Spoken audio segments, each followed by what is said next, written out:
Sabi nyo, libo-libong pasyente yung natutulungan nitong zero balance billing program nyo dahil nakaka-avail sila ng mga libreng serbisyo sa mga government hospital. But I'd like to know, masussustain ba natin ito? Yes. I don't do anything that I cannot sustain. Alam mo, may isip akong negosyante. It has to be self-sustaining. Otherwise, it doesn't work. So kaya ng budget Ba't natin? mo magagawin? Kasi aasa ang tao, they'll come to depend on a service. And then after 5 years, 10 years, whatever, you'll take it away from them. Diba? What's the point of that? So I never do anything. Of course, believe me, if there's one guy that goes to the numbers in detail, it's me. Tinitignan talaga namin, and yes, we can sustain it. We can sustain it. Mahal yun eh. May mga dialysis pa ako nakikita na, sagot ng gobyerno and all that. So, kakayanin natin. Yes, it's expensive. Healthcare is expensive. But what's that money for? It's not to be kept in the bank. It's there to spend so that people can have healthcare for free or cheap.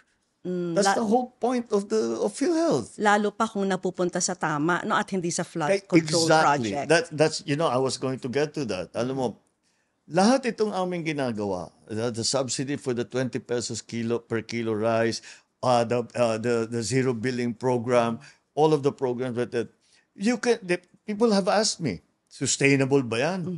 Basta't yung pera pumunta sa tama, lahat yan kaya nating bayaran. Ganun lang kasimple yan. Last week, binisita niyo po yung Siquijor. Oo. No, dahil nag-take over na yung gobyerno doon sa SIPCOR. Yes, yes. Na nag-take over ng gobyerno sa SIPCOR dahil hindi kayo happy sa services nila, no? Kahit hindi pa deadline, parang inunahan niyo na at tinanggal niyo na sa kanila yung services na ito. Sabi ko, hindi na tayo pwedeng mag-antay. Kawawang tao eh. So sabi ko, kunin na natin tayo na magpatakbo. NEA na magpatakbo, DOE, the Department of Energy, kayo na magpatakbo nito. Tapos isama ninyo yung local electrical cooperative. Between all of you, patakbuhin na nyo na yan para may kuryente na.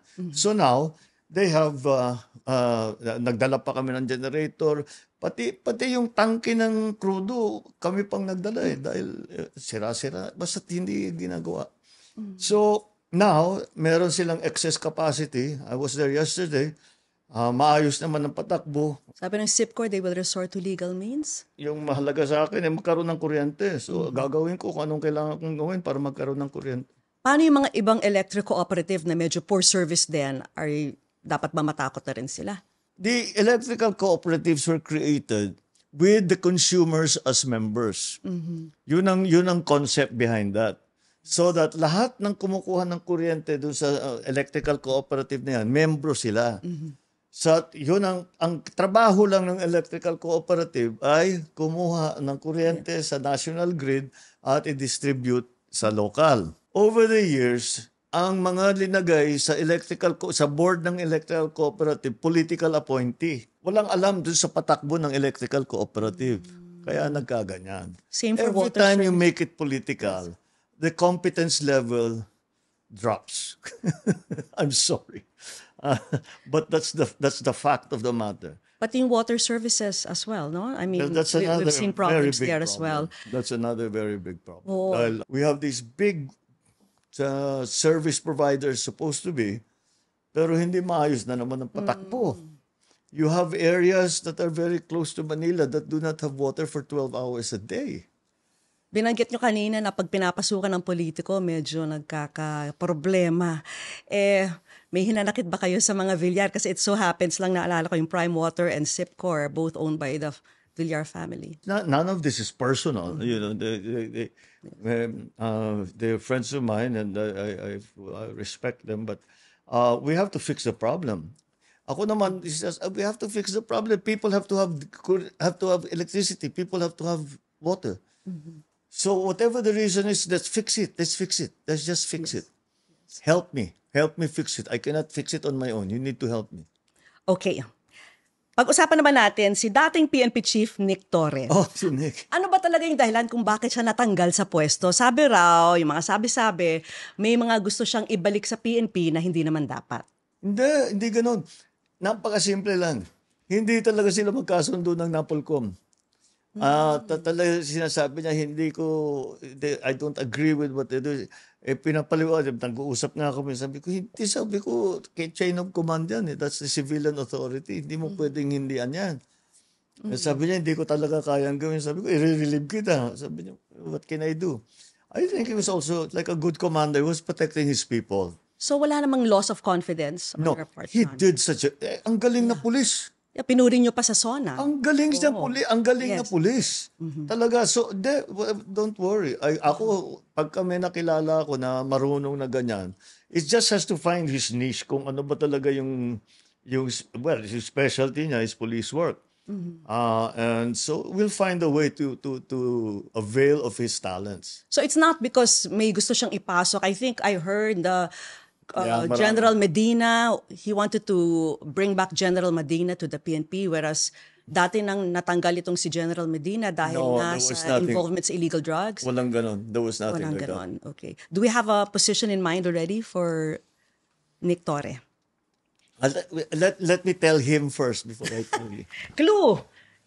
Ikaw talaga, you and your clues. Dito ba kasama ba sa mga independent body or Sige.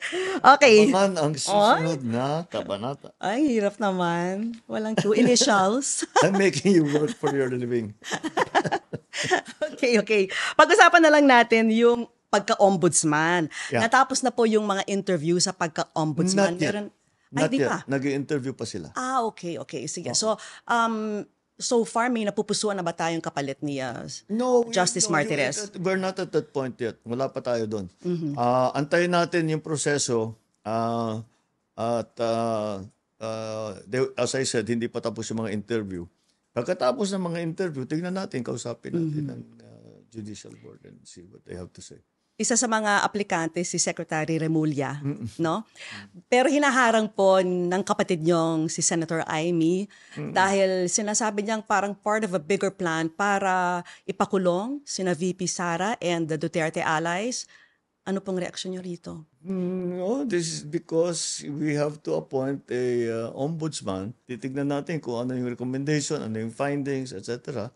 And then a decision will be made. Mr. President, sa lahat ng kinakaharap niyong problema, no? Ano yung birthday wish niyo? Ano yung gusto niyo mangyari?